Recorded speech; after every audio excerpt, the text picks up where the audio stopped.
Sa araw nga po pala na ito mga kaprobinsya ay naglinis po ako ng mga upuan sa loob namin ng bahay. Tapos na nga po pala akong maglinis ng mga upuan ng mga kaprobinsya dahil natapos ko na po yung mga ibang mga upuan na nalinisan ko na po. Pagkatapos ko nga po pala maglinis ng mga upuan dyan mga kaprobinsya ay sunod yun namang nilinisan yung misa po namin dyan sa likuran ng mga kaprobinsya. At pagkatapos ko dyan ay nagwalis na rin po ako dyan sa loob ng bahay at pati na rin sa labas ng bahay namin. At hindi ko na po pala na-videoan yung kanina dahil marami pa po yung mga gagawin ko dito sa loob ng bahay mga kaprobinsya. At nang manguha po sana kami ng gulay na gugulayin po namin yan sa araw na ito mga probinsya ay napansin po namin itong dalawang dwarf na niyog na namumungan na kahit maliit pa lang at pinagkukuhanan na nila ng tuba o gagawing suka. Yung isang puno nga po pala ay sa chewing ko at yung isa ay sa tatay ko po. Dahil yung lupa po ng chewing ko at ng tatay ko ay nasa dulo o sa gitna o duunan po yung tawag po namin dito sa Bisaya mga kaprobinsya. Kaya hati po sila sa tig-isang niyog ng mga probinsya. Kaya ganito po dito sa amin nagbibigayan po sila. Kung sa mga ibang lugar po ito ay pinag-aawayan na po siguro ito. Kaya maswerte na po siguro yung mga taga-probinsya na hindi nag-aaway at walang gulo. Pero hindi rin po naman ito maiwasan kung minsan. At pagkatapos po namin manguha ng gulay kanina ay nagdiretso na po ako sa loob ng bahay at nagluto na po ako ng aking ulam. Yung una ko nga po palang niluto ay sinigang na bangus. Yung bangus nga po pala ay binili ko kanina sa labas. Isang piraso lang po siya pero nasa mahigit kalahating kilo na po siya. Kaya pinaksiw ko na lang po yung kalahati para meron po akong ulam sa gabi. At dahil dalawa lang din naman kami dito ng anak ko, kaya tipid po kami sa ulam po namin. At yung minsan po binibigyan po kami ng ulam nila nanay at ang anak ko na lang po yung nilulutuan ko. Kinuha ko nga po pala kaninang gulay ay sitaw at saka okra mga kaprobinsya. At yun lang po yung gulay na inalo ko po sa isda niluto ko kanina at yan po naluto na po yung sinigang. Napakabango at napakasarap po ang lasa ng bangus namin dito sa probinsya dahil may halo pong tubig alat yung mga fish pan po namin dito. Sunod yung nga po pala niluto dyan ay yung paksiw po na bangus. Napakadali lang po magluto ng paksiw dahil lalagyan nyo lang siya ng sibuyas, bawang, paminta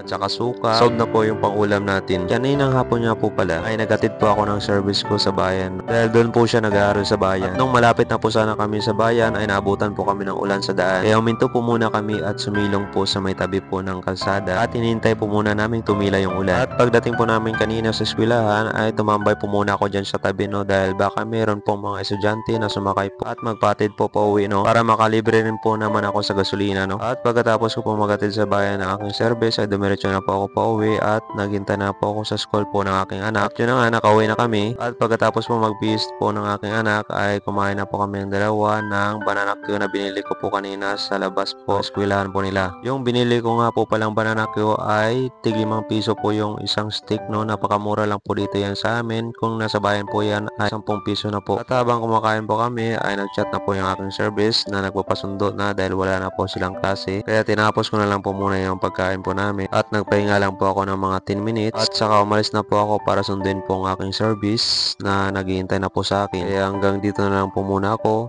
Maraming salamat. Bye-bye. Kada hakbang sa lupa'y para akong inaalon at nalulunod sa batikos ng mundo. Sa kung ano lamang ang kaya